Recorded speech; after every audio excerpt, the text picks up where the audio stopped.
The inception of this project came about because we know this ballet dancer called Ivan Petrov, who until recently was principal dancer at the Royal Ballet. And Ivan Petrov phoned me up, this is about 4 years ago now, and said, would Chris and I consider writing a piece of music for him?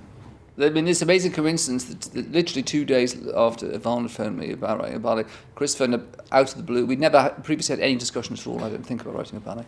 Well, I'd just bought a new translation of Hans Christian Andersen's fairy tales, and there was one story which I particularly enjoyed, and I thought it had a great title, actually, which is called The Most Incredible Thing. And I phoned Neil up the next day and just said, I've just read a great story and I think it'd make a really good ballet. And we were so impressed by the synchronicity of this, we decided we had to see if we could make it happen. I thought that being part of this project was actually, it was just a very good excuse to do something with contemporary music. In many ways, is what happened in the history of ballet in the past. You work with your contemporaries, and somehow it just felt absolutely right. What Chris and I wanted to do was something sort of quite unfashionable in a way.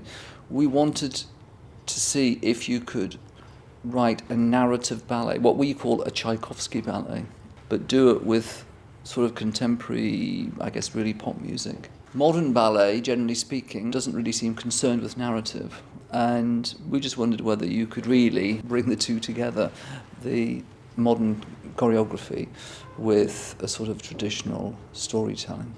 I'm trying to make the narrative as clear as possible. Now, the important thing here is that at the same time, I would like to move a little bit the expectations of how to create narrative stuff. I wanted to find a new way to express it without the use of classical mime. I'm using a lot of what I hope to be new devices.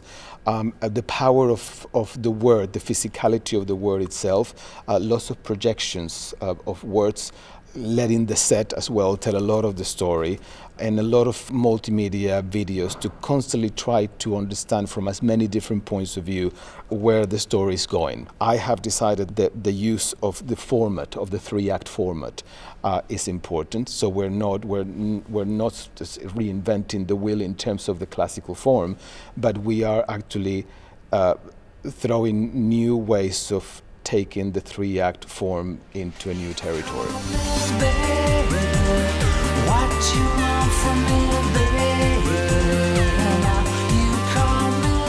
It's not a very well-known story, but it's at the same time incredibly rich and incredibly open to create a ballet, so it's absolutely ideal. The king holds a competition to create the most incredible thing, and whoever wins the competition will get half of the kingdom and the hand of the daughter in matrimony. And so everyone comes up with trying to come up with incredible things, then finally there's the competition, and this guy arrives, and he's designed this amazing clock, which represents the universe. 5 is the 5 senses, 4 is the 4 seasons, 9 is the 9 months of pregnancy.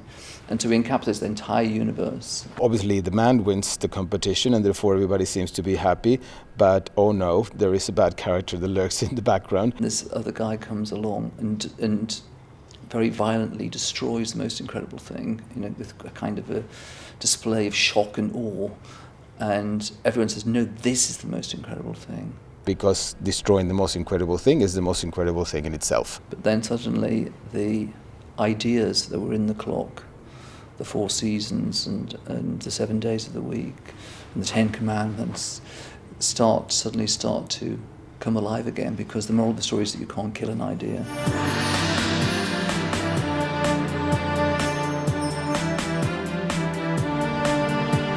Well, writing a ballet is not like writing pop songs. I mean, there are some songs in it, but it's this very long-form piece of music, ultimately. We did a workshop with Javier De Frutos, and it was quite interesting just to see Javier start to choreograph something to our music.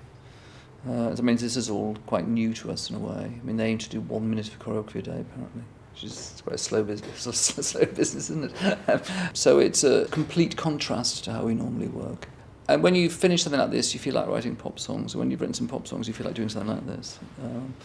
And also, one can educate the other. I mean, I think the songs we write now will be a bit different from what we'd written before the ballet, just because we've started to think musically in a slightly different way. We've tried, in terms of the musical style, to make it a mixture of electronic music and orchestral sounds. We've worked with orchestras a lot in our pop music that we make.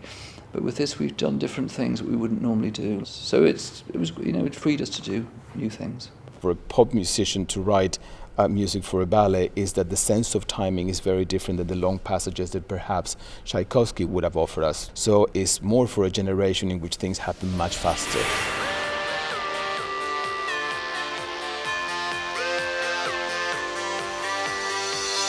We've worked with dancers a lot over the years.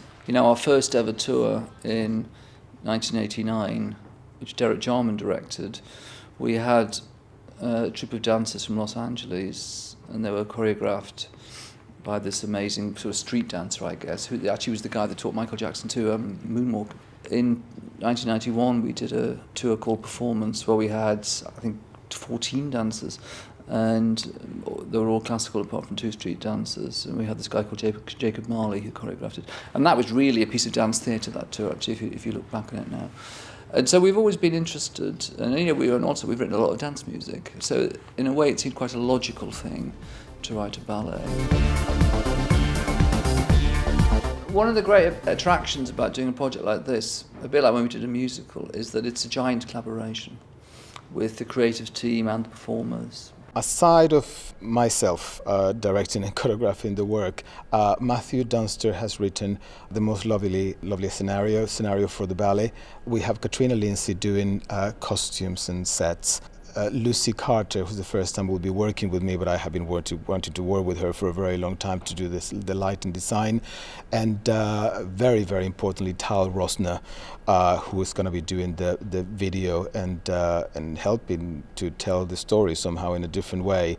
We have kind of an extraordinary array of performers. As principals, we have Aaron Sillis, and we have Clemis Vess, and we have Ivan Putrov in his first role outside the Royal Ballet.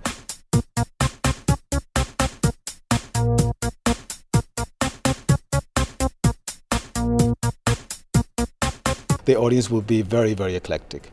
Theatre people are coming more to see dance, music people are interested, and of course we're going to have a great deal of pop audience because of the boys themselves, and I assume that I will bring some audience that will be expecting to see something scandalous and will be probably scandalized by the fact there isn't anything scandalous in it. We hope it has a very wide age range. I think children would enjoy it. It sounds a bit naff, but in a way it's a family show. We've used the word magic a lot. And we also keep saying it's called The Most Incredible Thing. It has to be incredible.